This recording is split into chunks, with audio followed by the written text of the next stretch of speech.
بسم اللہ الرحمن الرحیم نحمدہ ونصلی علی رسولہ الکریم اما بعد۔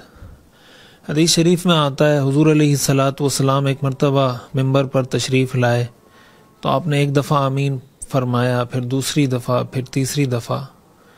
جب صحابہ کرام نے پوچھا تو حضور علیہ الصلاۃ والسلام نے فرمایا کہ اصل میں حضرت جبریل علیہ السلام تشریف لائے تھے اور انہوں نے 3 لوگوں کو بد دعائیں دیں اور مجھے کہا کہ آپ اس پر آمین کہیں جس پر میں نے آمین کہا۔ ان میں سے ایک شخص وہ تھا، حضور نے فرمایا، حضرت جبریل نے فرمایا کہ جس پر رمضان کا مہینہ آئے اور وہ اللہ سے اپنی مغفرت نہ کروا سکے اور جہنم میں چلا جائے، ایسے شخص پر اللہ کی لعنت اور اللہ کی رحمت سے دور ہو۔ آپ نے فرمایا آمین۔ رمضان کا دوسرا عشرہ یہ مغفرت کا عشرہ ہے۔ ہمیں اللہ تعالیٰ سے اپنی مغفرت کروانی ہے، اپنی بخشش کروانی ہے اور اس عشرے کی برکتیں اور مغفرت سمیٹنی ہیں۔ اور اگر خدا نخواستہ ہم ناکام ہو جاتے ہیں تو آپ اندازہ لگا سکتے ہیں کہ ہمارے لیے کتنی بڑی محرومی کی بات ہے۔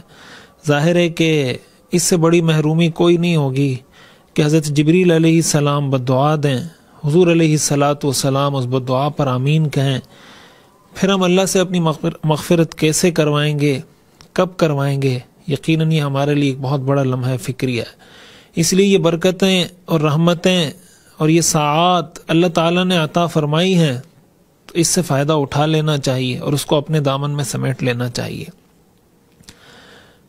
اب مغفرت کے لیے ظاہر ہے کہ ہم اللہ سے مغفرت کروانا چاہتے ہیں تو مغفرت ہمیں کیسے حاصل ہوگی؟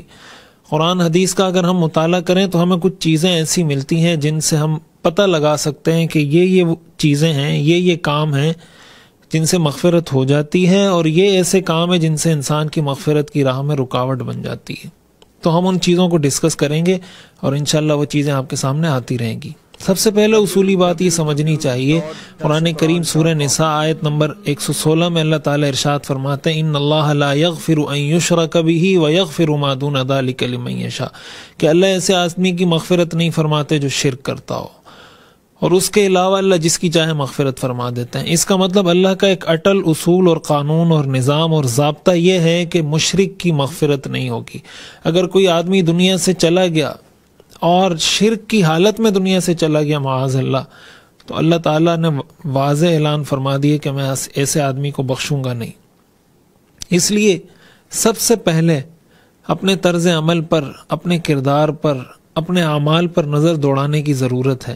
خدا نخواستہ اگر کہیں شرک میں انسان مبتلا ہو، جیسے ہمارے ہاں شرک کی بہت سی مختلف صورتیں ہیں اور غیر اللہ سے مانگنے کی مختلف صورتیں رائج ہو چکی ہیں، تو ان سب سے توبہ کر کے ہم جو پڑھتے ہیں لا الہ الا اللہ، اشہد ان لا الہ الا اللہ وحدہ لا شریک لہ، ان سب کا مطلب یہ ہے کہ اللہ آپ کے علاوہ کوئی نہیں ہے، آپ کے علاوہ کوئی رزق دینے والا نہیں، آپ کے علاوہ کوئی اولاد دینے والا نہیں، آپ کے علاوہ کوئی روزی دینے والا نہیں، آپ کے علاوہ کوئی برکت، رحمت، مغفرت دینے والا نہیں، اللہ کے سوا کوئی عطا کرنے والا نہیں ہے سوائے اللہ کی ذات کے۔ تو اللہ ہی کو پکاریں، اللہ ہی سے مدد مانگیں اور جو بھی مسئلہ، جو بھی مشکل ہو اللہ کے سامنے۔ حدیث شریف میں آتا ہے لیسأل احدکم ملح عجینہ وشسع نعلہ، کہ اگر تمہارے آٹے میں نمک کم ہے وہ بھی اللہ سے مانگو، اگر تمہارے جوتے کا تسمہ ٹوٹ گیا، تسمہ نہیں ہے، وہ بھی اللہ سے مانگو۔ مطلب اپنی ہر چھوٹی بڑی ضرورت اللہ سے مانگنی ہے، اللہ کے علاوہ کسی سے نہیں مانگنی۔ اگر خدا نخواستہ کوئی شرک میں مبتلا ہو جاتا ہے، اللہ تعالیٰ نے بڑا واضح اور دو ٹوک اعلان کر دیا ہے کہ میں سے آدمی کی مغفرت نہیں کروں گا۔ اس لیے رمضان کے اس عشرے میں اللہ کی رحمت اور اللہ کی مغفرت کا مستحق بننے کے لیے سب سے پہلا اصولی ضابطہ یہی ہے کہ اپنے آپ کو شرک سے بچائیں۔ اللہ تعالیٰ ہم سب کی شرک سے حفاظت فرمائے اور ایمان پر ہمارا خاتمہ فرمائے۔ وآخر دعوانا ان الحمد للہ رب العالمین۔